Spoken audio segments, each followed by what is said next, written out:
Okay. I was right the first time. Now, we don't make mistakes, we just have happy little accidents, and that'll cover up by our next shingle. So, thank you, Mr. Bob Ross, for your saying, which everybody loves. So we'll just come up here with our next piece, tie right in, everything's good to go.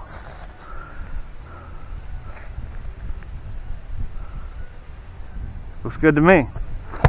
Almost time for nails.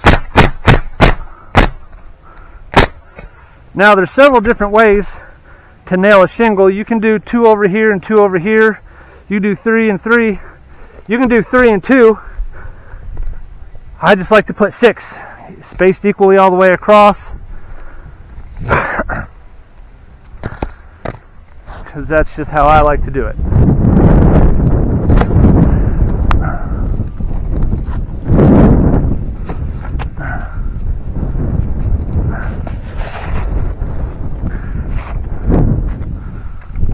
So over the years, I've done several roofs, many roofs over the years.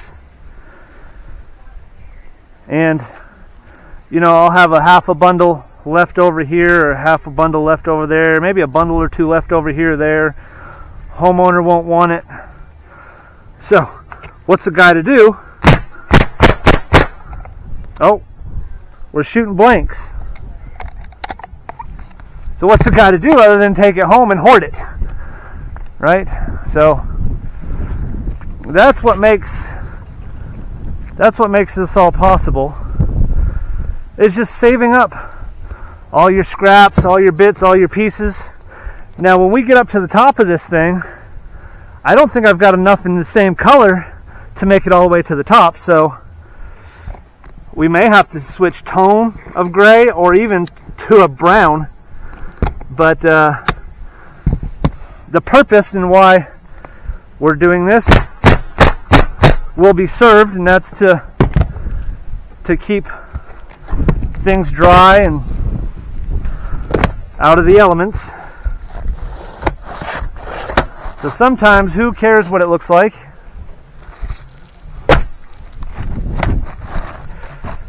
As long as the purpose is served. Now, what did I do with my knife? There it is. I guess I'm not too good at multitasking. I'm over here running my mouth and left my knife behind like a jackleg. Got to get out that laser blade. Give it a couple scores. Alright. Once again, just be careful not to cut through your new shingles or your paper.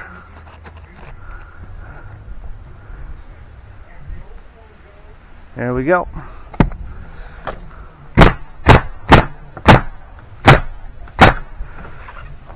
Extra nail there.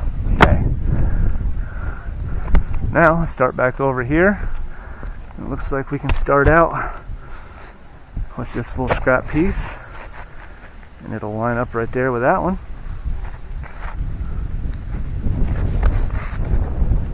Yeah. Okay. Because that one's coming off. Alright, let's not get confused on that anymore. Alright. Now, because I laid this paper down, I know that this line grows on both that one and this one. It grows, so I'm going to have to start laying my shingles just a little bit crooked as I go up. Like I said, most normal people would just measure and pop a line,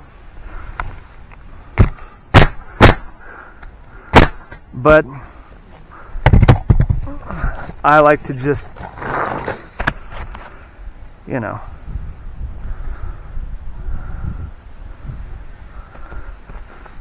eyeball it, and if I mess it up, then it ain't no big deal, because this job here is just to show the basics on how to roof,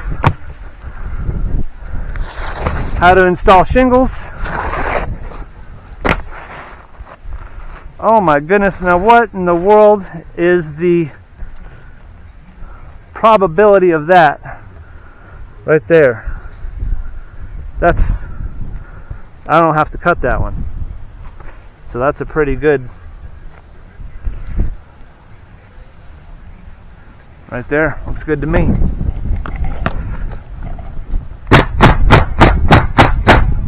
Boom, boom. All right. Now we got to remove this one. Be very careful with old shingles. Take them up very easily, very gently.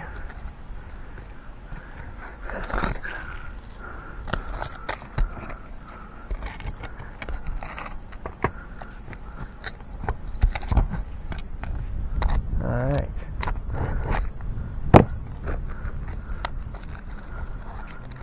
There's always one little culprit nail hiding back here and the shingle above it.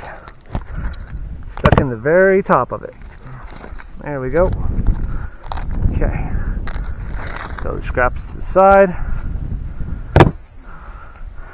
Let's just go ahead and grab a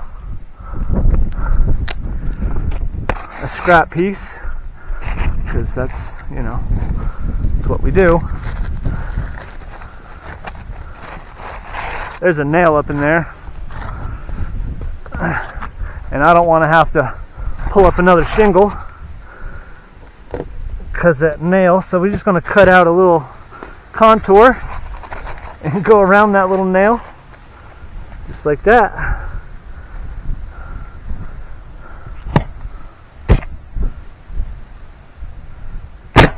Oh, there we go. That'll lay down. Yeah, that's about 5 inches, maybe a little less than we need to be, but it's okay. This isn't a warranty job or an insurance job.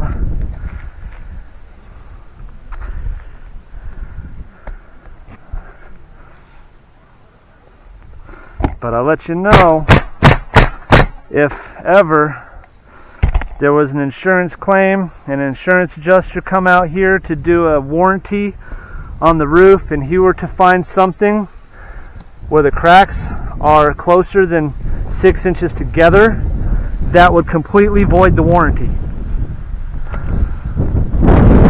Another thing that would void the warranty. It's windy out here today.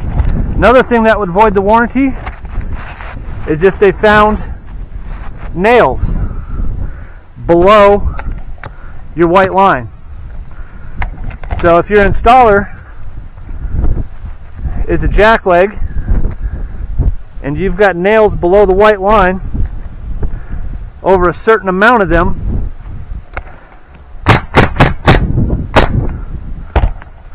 then they will void the warranty. Oh man, we almost had that one again. That was crazy. Alright. So yeah, it looks like we're not going to have enough of this particular color. Let's get all this stuff out of the way. We're not going to have enough of this color. We're going to have to switch colors.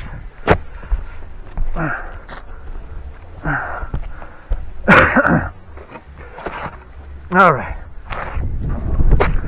Orient it the right way.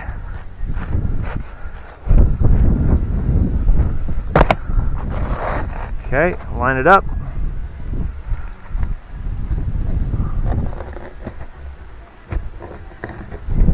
Laser blade it. Just as straight as you can. Get them factory edges nice and straight there. So that way, what that does is it ensures, when you got two factory edges, it ensures that your shingles are running in a straight line. If you were to make a cut and your cut was crooked and you put that crooked cut up against a factory cut, and then your shingle would start breaking downhill or uphill. So another good way to kind of eyeball to see if you're going straight, I've always found, is just to put two factory edges together.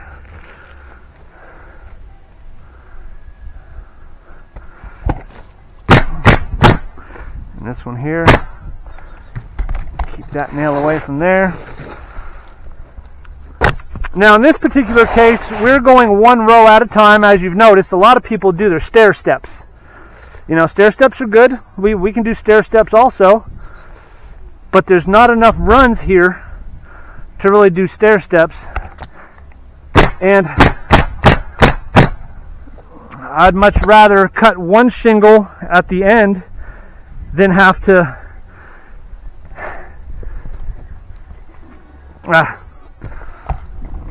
keep running steps. So I like running back and forth rather than I do up and down.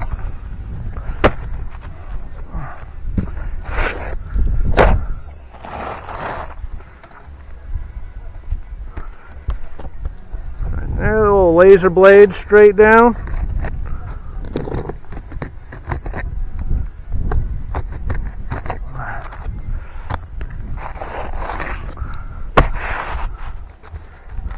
Line up those factory edges, and that gives us what we need on this side.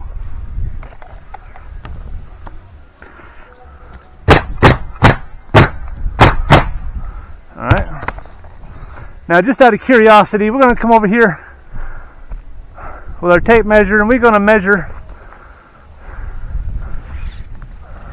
from the peak down to the top of our last row of shingles. We got 118 and a half. Oh boy. Okay, we got 117 and a half, so we're about an inch out. So we'll just start correcting that on this one here. So we're saving a lot of time by not popping the lines. We're saving a lot of time by doing a lot of things, but this is all reclaimed material, left over, used.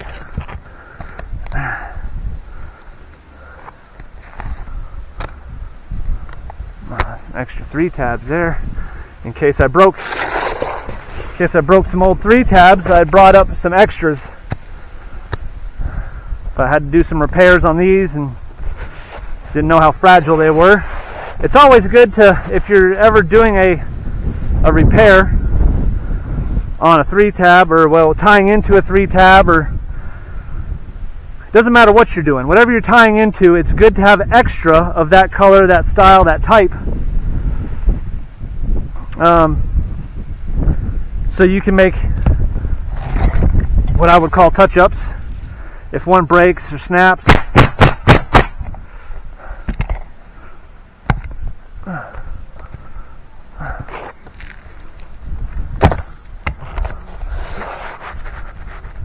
Then you can replace it.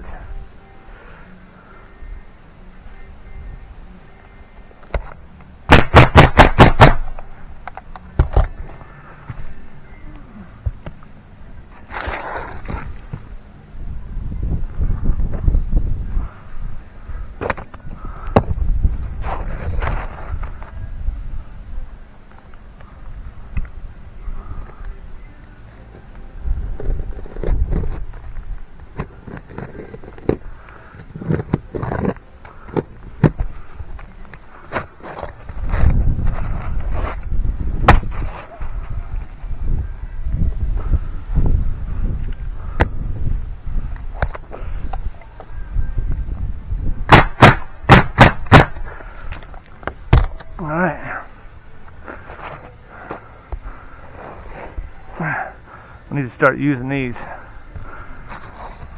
I need to start being thrifty with our little pieces here, so I guess we'll just start off with another one of these. And that is the one we start off at. Yep, Now we're about 3/4 of an inch there. Alright.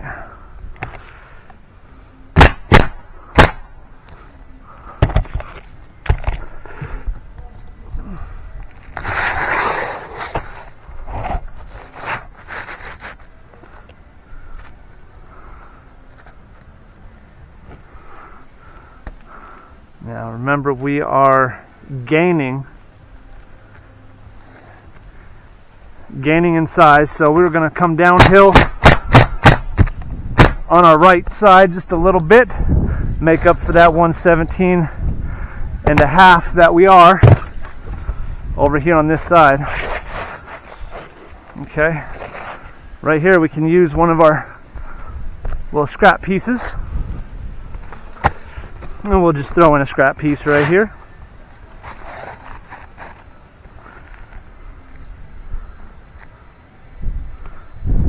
Okay. Now on this one, we just carry on as normal. Like I said, I'd much rather have a scrap piece out here in the middle than I would have a scrap piece out here on the end. So if I would have put this shingle all the way over to here, then we'd have to put in a little 4-inch strip on the edge, and we don't want little 4-inch strips on the edge. See, it's little things like that, that make a good roof. Taking the time to find an alternate resolution to a possible problem. I would just call it preventative maintenance before you even need to maintain it.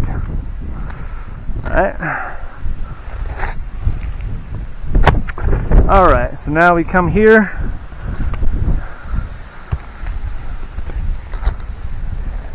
Same thing. Let's take these up. Okay, come one up here. Don't seem like these nails are into much, huh? Yeah. Alright, now, same thing. There's a nail up here in the corner. All I want to do is just cut a little notch out way up under there. Line up that one. Bring this one down. Let's see, we are way over there. Okay. We are doing our 117.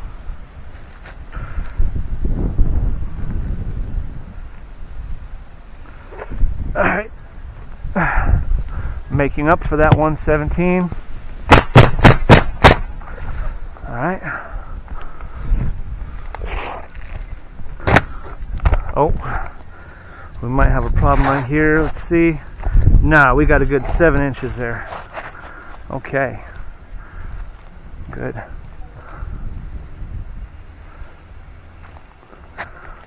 Okay, now after this row here, we're going to measure it again, and we're going to see just what we've got for a reveal.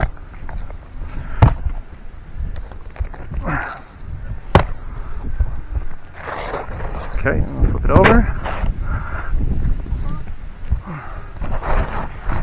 Line up our edge there and laser blade it. Okay. Flip it over. Get to the edge. Seems pretty straight to me.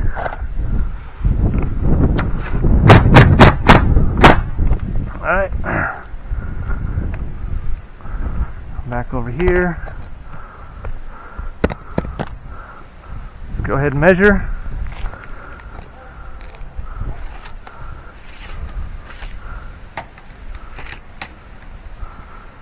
Okay, I've got 103 to the top of that one.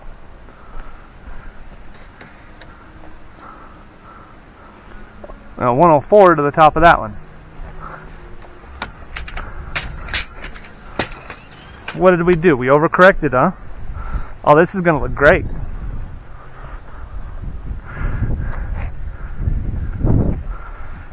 Alright, now that one will go there, this one will go here. Yep, we'll just tie right into this one.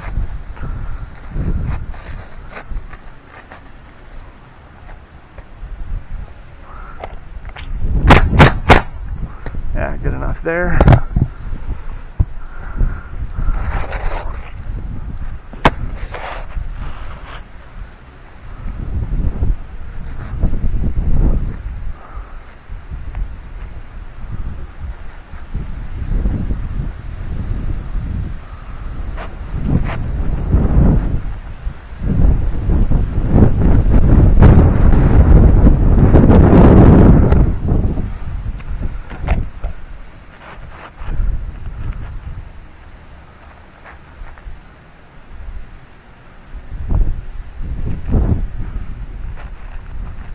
There we go.